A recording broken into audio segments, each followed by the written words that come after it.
大家好，我是一个国语非常不标准的闽南人，今天又来到美丽的厦门岛，给一位鱼友开缸造景。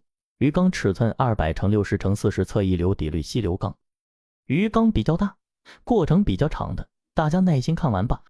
废话不多说，直接看过程吧。老规矩，上 BGM。